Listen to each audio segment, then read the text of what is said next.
Dave Rubin clips the Twitter feed is the Twitter feed. Why am I calling it a feed? The Twitter handle, the Twitter name, the Twitter account. There you go. Account was the word I was looking for, but I'm an idiot and my brain doesn't work. Hilarious, because I'm gonna title this video like Dave Rubin's brain breaks while discussing Glenn Greenwald. But anyway, so my brain breaks too. So I'm not judging on that particular thing. What I am judging on is the substance of what he says here. So Rubin is going to talk about Glenn Greenwald, and he's going to, Jesus Christ, you can almost see the gears slowly turning in his head. They're all creaky and rusty. He is going to make a fool of himself by completely misdiagnosing everything about Greenwald, everything about politics. I won't say any more. Take a look, and then we'll break it down. Well, I will pat myself on the back a little bit here, by saying he's kind of repeating a lot of the stuff that I was saying 4 years ago from a political perspective, because I was a lefty too. So Glenn, if you think of Glenn, he's like a traditional lefty. And I think, what does that mean? Well, he's a lefty in that if you look, so first off, I would say we shouldn't look at things left and right anymore.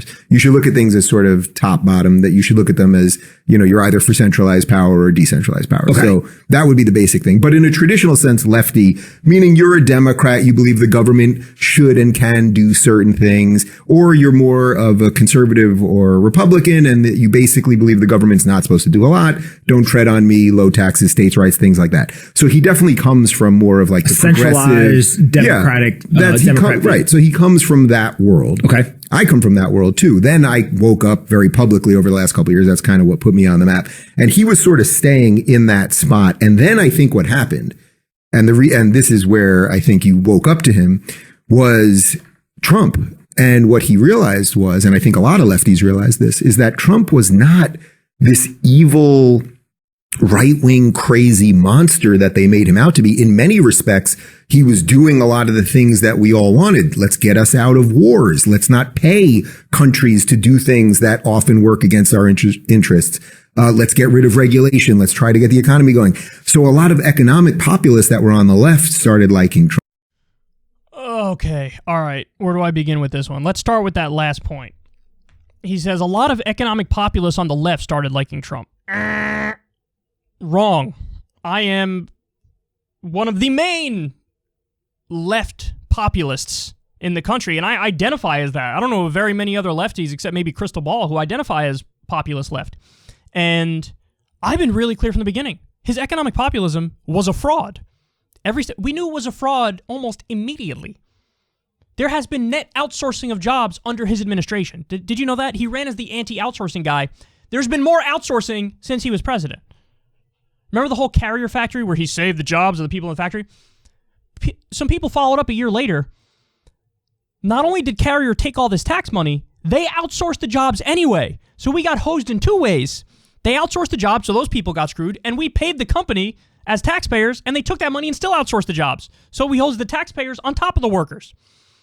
He was a fraud. He was a fraud. In his renegotiation of NAFTA, he did a giant giveaway to Big Pharma. He took some of the TPP provisions and slipped them into his renegotiation of NAFTA. The idea that he's an economic populist is a complete farce.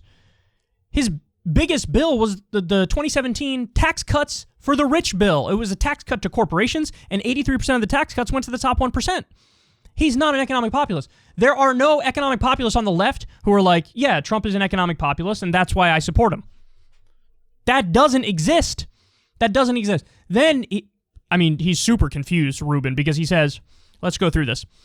Glenn realized that Trump wasn't evil and this right-wing crazy monster. Glenn likes to go after liberals because he sees so much hypocrisy among liberals.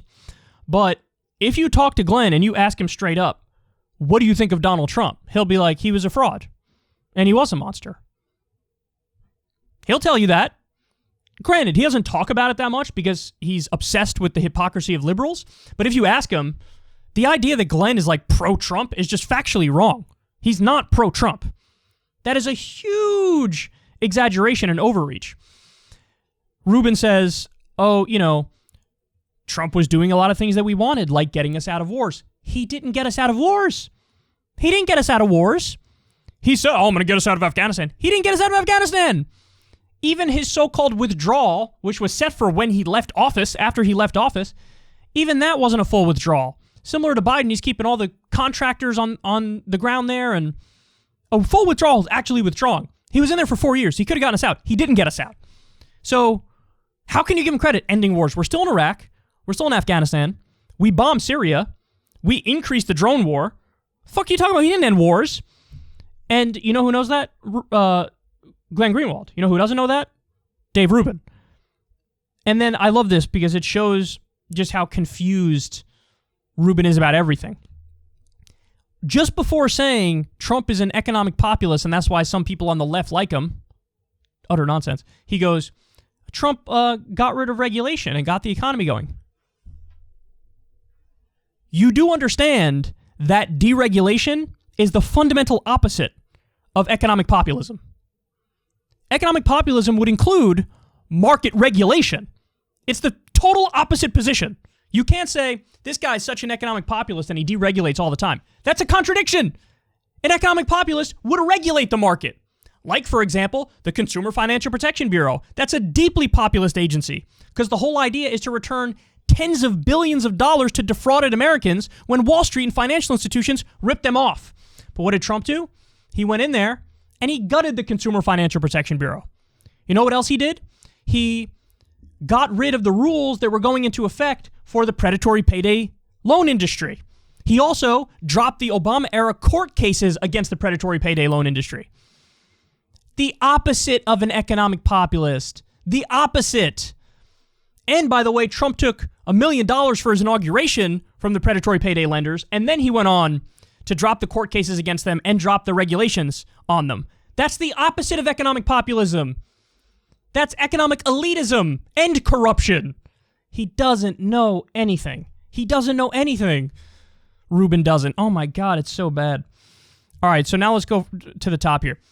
He likes to give himself credit, Rubin, and he says, well, Glenn is now saying a lot of the stuff that I was saying a few years ago. Really? Name one thing. Because he's not saying those things. Regardless of what you think of Glenn Greenwald, and I know there are a lot of people on the left who are no longer big fans of him. Regardless of what you think of Glenn Greenwald, he's a zillion times more thoughtful than Dave fucking Rubin. And Dave is so dumb, he doesn't know how to separate things out and look at a criticism of Trump from Trump's left versus a criticism of a criticism of Democrats from the left and a criticism of Democrats from Republicans. Glenn is not doing criticisms of Democrats from their right. So Glenn is not saying things you were saying a few years ago. He's not saying them at all. And the whole wokeness bad thing, that's not, there's so many people who believe that on the right and the left. That's not like, what, you think you pioneered cancel culture is bad? I've been saying that forever, and I'm actually more consistent on it because I see plenty of right-wing cancel culture, and you don't ever acknowledge it, ever.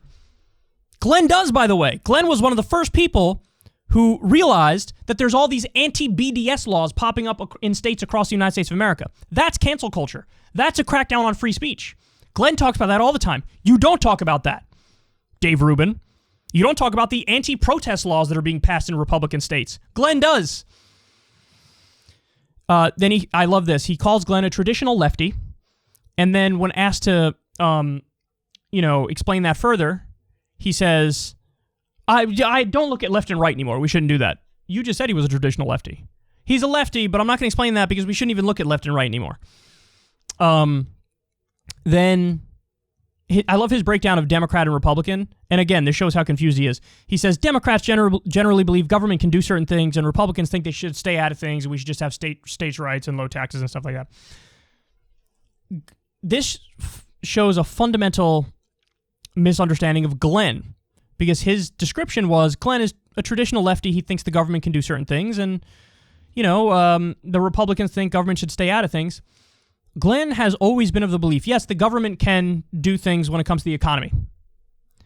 But when it comes to like social issues, Glenn is like a hardcore libertarian in the sense that he believes in like maximizing freedom.